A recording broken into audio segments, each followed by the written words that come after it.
May I help you, sir? Let's see. We have pan-feared registry errors sprinkled with the finest corrupted data, binary brioche, RAM sandwiches, configured fritters, and a scripting salad with or without polymorphic dressing, and a grilled coating kebab.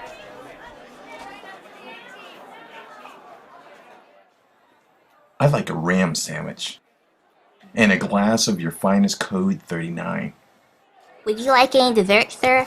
Our special is tracking cookies. I'd like a batch of some zombie tracking cookies, thank you. Coming right up, sir. Your food will be served shortly.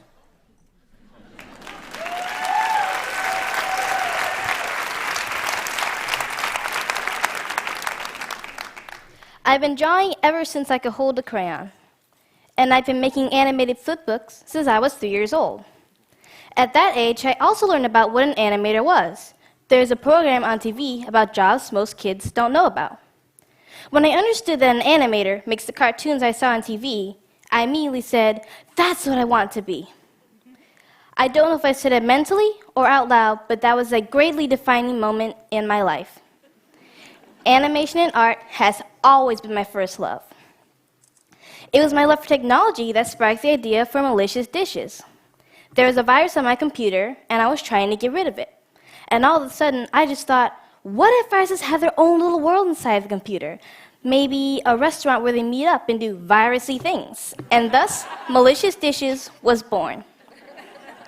At 4 years old, my dad showed me how to take apart a computer and put it back together again.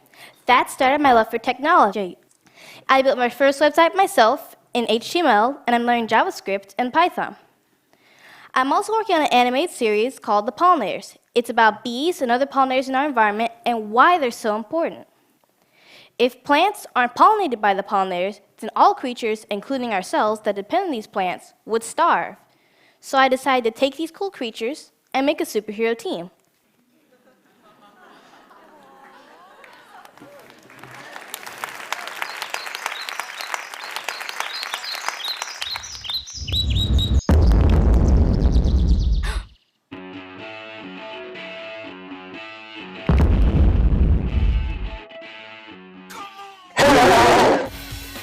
The forest source! I should have known! I need to call on the rest of the pollinators!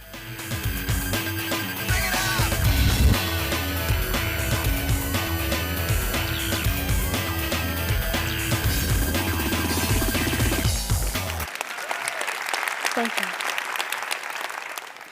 All of my animations start with ideas. But what are ideas? Ideas can spark a movement. Ideas are opportunities and innovation. Ideas truly are what make the world go round. If it wasn't for ideas, we wouldn't be where we are now with technology, medicine, art, culture, and how we even live our lives. At 8 years old, I took my ideas and started my own business called Maya's Ideas and my nonprofit, Maya's Ideas for the Planet. And I make eco-friendly clothing and accessories. I'm 13 now, and although I started my business in 2008, my artistic journey started way before then. I was greatly influenced by art, and I wanted to incorporate it in everything I did, even my business. I would find different fabrics around the house and say, this could be a scarf or a hat, and I had all these ideas for designs. I noticed when I wore my creations, people would stop me and say, wow, that's really cute, where can I get one? And I thought, I can start my own business. Now, I didn't have any business plans until only 8 years old. I only knew I wanted to make pretty creations that were safe for the environment, and I wanted to give back. My mom taught me how to sew, and on my back porch, I would sit and make little headbands out of ribbon. And I'd write down the names and the prices of each item. I started making more items like hats, scarves, and bags. Soon my items began selling all over the world, and I have customers in Denmark, Italy, Australia, Canada, and more. Now, I had a lot to learn about my business, like branding and marketing, staying engaged with my customers, and seeing what sold the most and the least. Soon my business really started to take off. Then one day, Forbes magazine contacted me when I was 10 years old. They wanted to feature me and my company in their article. Now, a lot of people ask me, why is your business eco-friendly? I've had a passion for protecting the environment and its creatures since I was little. My parents taught me at an early age about giving back and being a good steward to the environment. I heard about how the dyes in some clothing or the process of even making the items was harmful to the people and the planet.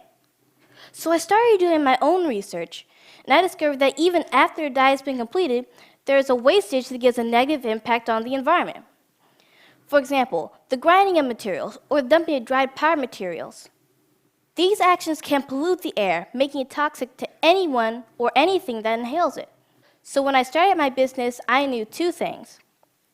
All of my items had to be eco-friendly, and 10 to 20% of the profits I made went to local and global charities and environmental organizations. I feel I'm part of the new wave of entrepreneurs that not only seeks to have a successful business, but also a sustainable future.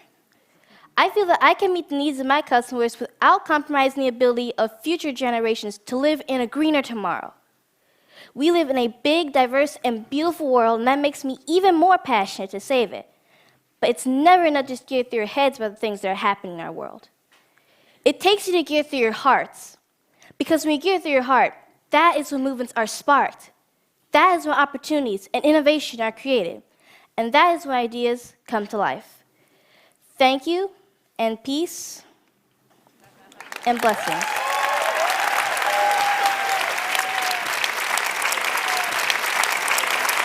Thank you. So you heard Maya talk about the amazing parents who are behind this incredible woman. Where are they? Please, Mr. and Mrs. Penn, would you stop?